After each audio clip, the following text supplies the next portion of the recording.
evening, my beloved friends. Thank you for joining me. I really appreciate it. I will tell you this, I already did this whole video once, and I didn't have the record button on. So when you get away from something and you get back into it, sometimes you stub a little toe or you have a little bump. Don't you quit. You press through. That's a good resolution regardless of the year. Okay. While you're at it, beloved, please like, share, and subscribe. It really is helpful to me. And if you leave a comment, anything that I say, if you disagree or if you agree, or maybe just because you love me, make a comment like that. It's very helpful to me, and I like the interaction. It's neat, okay? So this is about our new year. What brings in the new year and what are we thinking? It's the first day. This is January 1st of 2025. Most of us thought, well, I'll be dead by then because we led a little bit of a goofball life. Oh, it's okay. That's all right. We're going to talk about that, okay? So I'm going to use my whiteboard today. Again, thank you so much, beloved. Let's get started. Oop. All right, there we go. Now, first of all, the new day begins today, as I told you. And the new day, friends, is a new day for everybody. This is the beginning for everybody. First thing we're going to look at is past events. I can tell you the first thing I do when I start a new year is I look back on the past and I go, ooh, I did make some boo-boos. And what am I going to change? So how can I change? How can I begin again, fin again? How can I make things better this year? I don't care if it's in business or it's around my house or spiritually.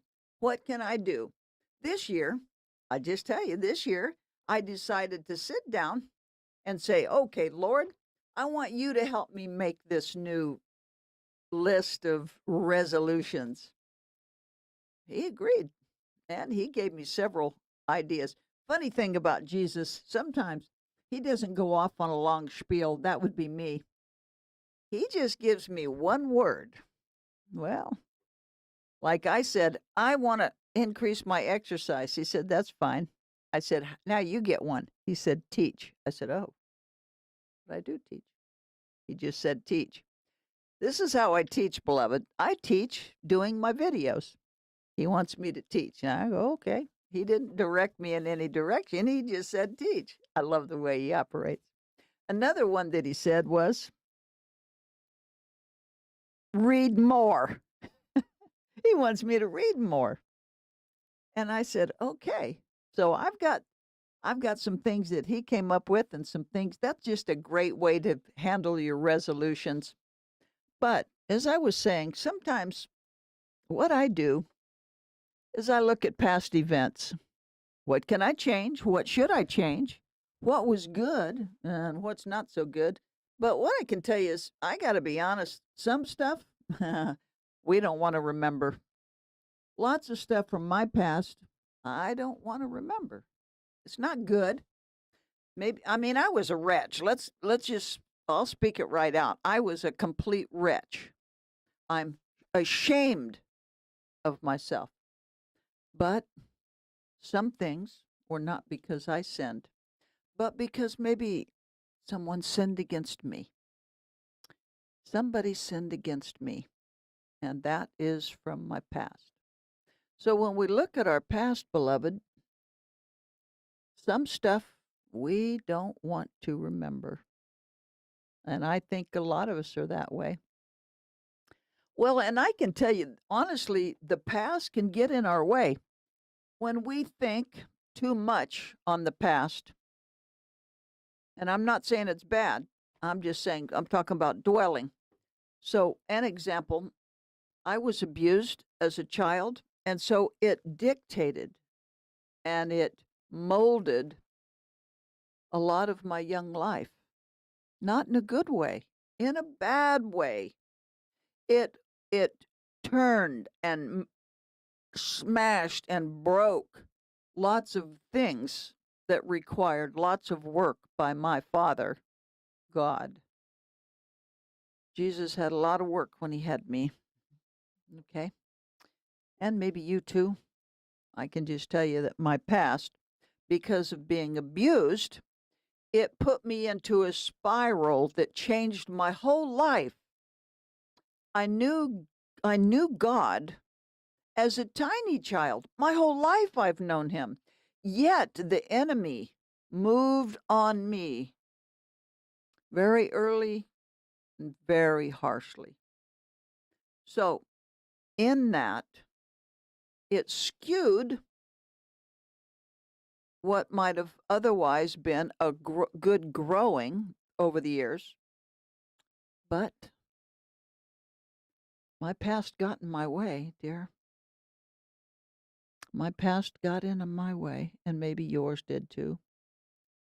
So I said, Lord, do I have to remember?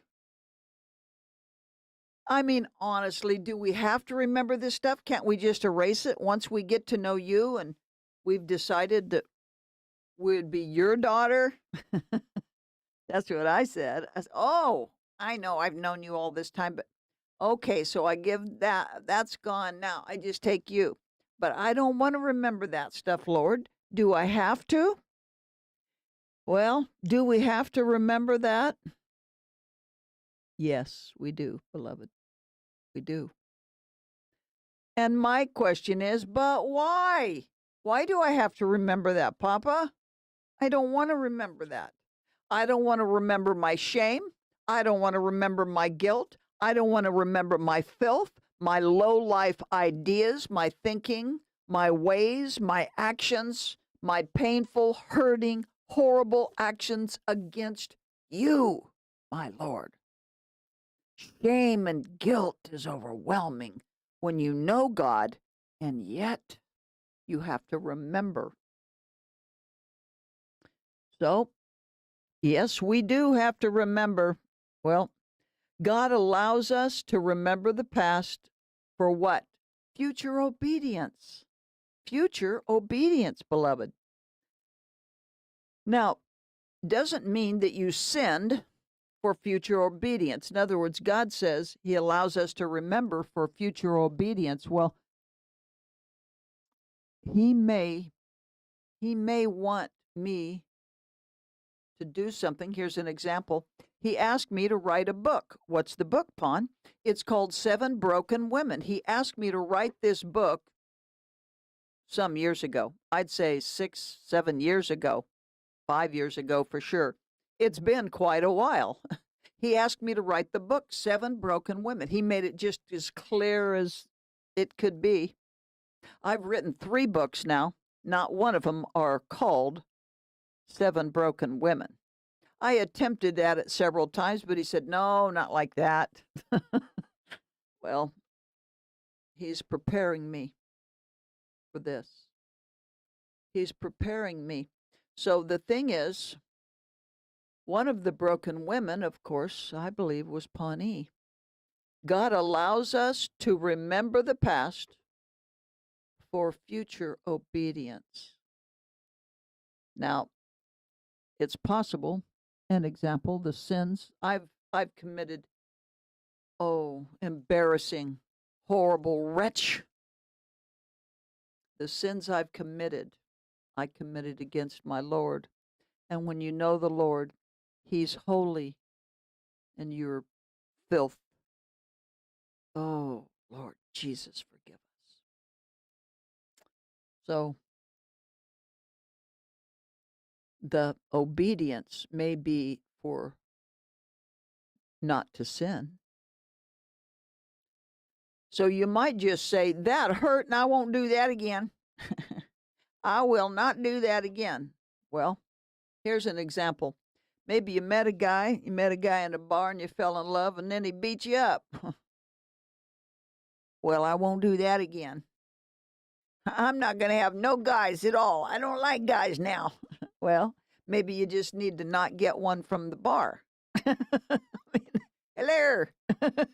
I'm just saying, this is what I'm talking about. He wants you to remember, number one, because it hurt. You don't want to do that again. He wants you to remember and think about why it hurt. So we might say, well, he has us remember so that we don't easily make that same mistake again. Next time we go, well, I don't know, the last time I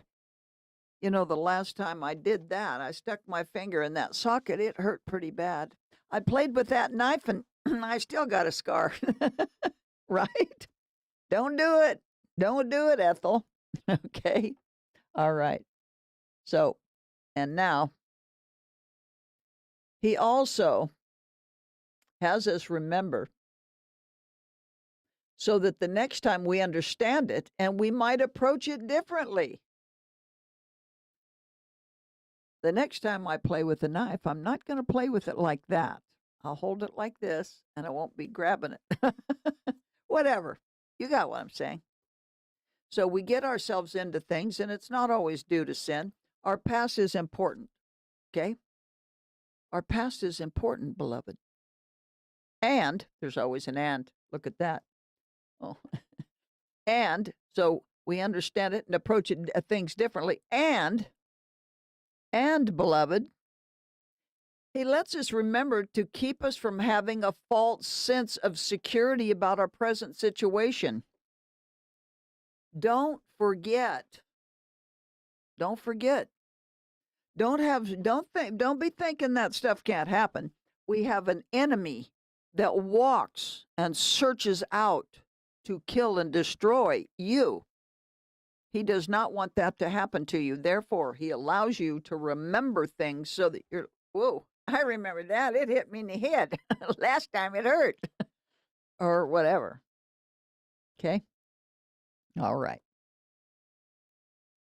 Yeah, he doesn't want us to have a false sense of security about our present situation.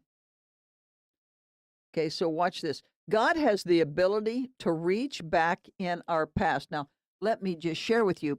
When we open up and we allow Christ in, Christ comes in. Now he is in us. This is the key. Now Christ is in us. He has the ability to reach back into our past where he restructures our memory. Notice he doesn't get rid of our memory. He wants our memory there. Why? Because once he's in you, your past belongs to him, my beloved. Your past belongs to him. He gets to do with it whatever he wants. What does he do? He restructures. He's restructuring our memory. Well,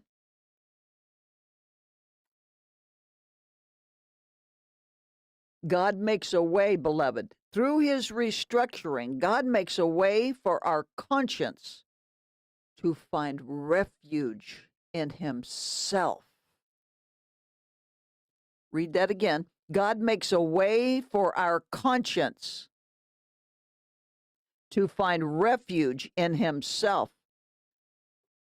Christ takes the past and embraces it and lays it upon his own bosom. It is now his past. He owns it. It belongs to him. It is now his tool of choice, not just to save us from the guilt, the shame, and the wretchedness of the past, whether it's because someone has been wretched to us or because we've been wretched to another, or we've just been in sin. He takes it upon himself and now he owns it. He restructures it. He fixes it. He makes it in such a way it is now his tool. It is his tool, beloved. Okay? A tool that's connected with you. With you. Okay? God makes a way for our conscience to find refuge in himself. He draws it, beloved, to his bosom. He forgives our past so that we may find hope of a future free from the burden of what? Guilt and self-hatred. Beloved, when you know the holy God, when you have allowed and you've opened up and it comes into you and it's breathtaking. But what happens? Well, you have a tremendous feeling of shame and humility and lowness about you.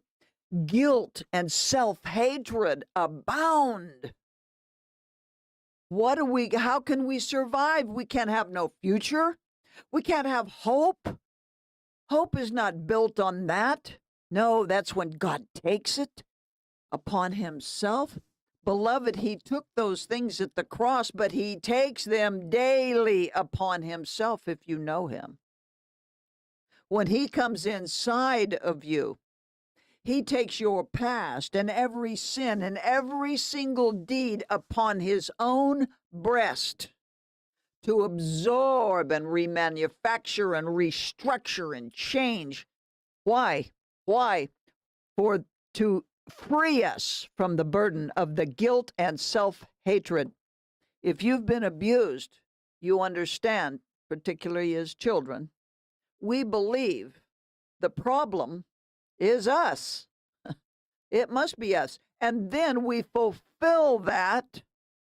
We manifest that with our life post-abuse. Okay? Post-abuse is self-hatred, the lowest of low. Christ, and only Christ, beloved, can relieve that because he literally takes it off of you. So the past can be a terrible, terrible problem for us if we don't do this. Okay? Beloved, we do this, as I said, through surrender. Christ can only take this if you have opened up to him and allowed him to come in. And we have to surrender it to him. Sometimes we hang on to it because we're angry, hating, afraid. All of those things, beloved. So we must surrender 100%. Let's talk about future events. The future's what the new year's about, isn't it? We try to lay it out. Let's see what's going to happen. Gosh, what do I change this year to make my life better, whether it's in business or spiritually or whatever it is, a relationship. What can I do to make this a better year than it was last year? Well, that's when we look at future events. We try to summarize. Well, first of all, beloved, do not think to go through your life without caring or without remembering. Don't you do it. Do not forget the places you have been lifted up from. As human beings, it's not like, well, I did that really good and I was right up there with the Lord, and I did that not so good, so I was about mediocre. And no, all of it, it is all unholy. We are unholy. There's only one way to be sanctified, holy. There's only one way. Open and surrender all so that he takes it upon his own breast. Now you have an opportunity, but without memory, God forbid, you would fall again, beloved. You've been lifted up. You don't want to go back to that. All right. Let's look at the present. So, beloved, when we look to the Lord, that is the present, we seek refuge in him, right? When I look at the Lord, I'm here day to day. I'm looking for refuge, whether I need refuge from the past or the future. Both of them carry a certain amount of, well, lack of knowledge, for no better word. We just don't know. We don't know what the past is going to catch up with me. No, not with Christ. Not once you've surrendered. There's no fear now and no condemnation, beloved. There's no condemnation, right? That's Romans 8:1, by the way. No condemnation. We seek a refuge in him. When he goes before us, beloved, when he goes before us, mistakes are a lot harder to make. I guarantee you, if you're walking with the Lord every day, all day, let's say you get up with, Lord, I love you a lot. Well, I don't care. I'm not saying you might not stub your toe, but I guarantee you, it's a lot harder to make mistakes when your dad's standing there, hey, what you doing? Nothing. Right? I mean, I'm just saying, the Lord loves us and cast his arm in front of us always that we don't stumble. He gives us memory to help us with that, but also because that's his tool now, and he may need that. He's got a plan. You know, you don't expect these experiences we have, whether it's sin or whether it's I did that or I did drugs or I was an alcoholic or I was a pervert, whatever whatever it is, we've all got our special thing. Here's my point. You experience that not with his eye, not on you. He knows. He knows. So there's only a couple of us that know your past. That would be you and the Lord. Me and God, we're the ones that know. See, we're the ones. Okay? So when he goes before us, it's much harder to make mistakes. Beloved, let's walk into the new year with joy and excitement, eager to get on with the adventure God has planned for us. Doesn't that just sound fantastic? That's what I'm looking forward to. I can't hardly wait. So, and how wonderful life is, beloved, when you know for sure, absolutely for sure, the Lord has you in his hand and always has had, by the way. Oh, the glory of it. Beloved, when you finally get it in your mind, oh my gosh, I actually belong to him and he controls and plans every step of my life. I don't even have to really concern. I just need to keep going, keep plodding along. Stay close. Daddy, daddy, daddy, come hold my hand. I'll be just fine. Right? Let's look forward, beloved sisters of mine. Let's look forward to a wonderful new year, a lovely, lovely 2025. And I don't know what your resolutions are, but I encourage you, my dear friends, to ask him to sit down with you and make those resolutions out. He's got some ideas. Oh, thank you, beloved. Like, share, and subscribe. And by the way, in case it skipped your mind, I'm Mama. And these, beloved, these are my Chronicles. Thank you. Good night.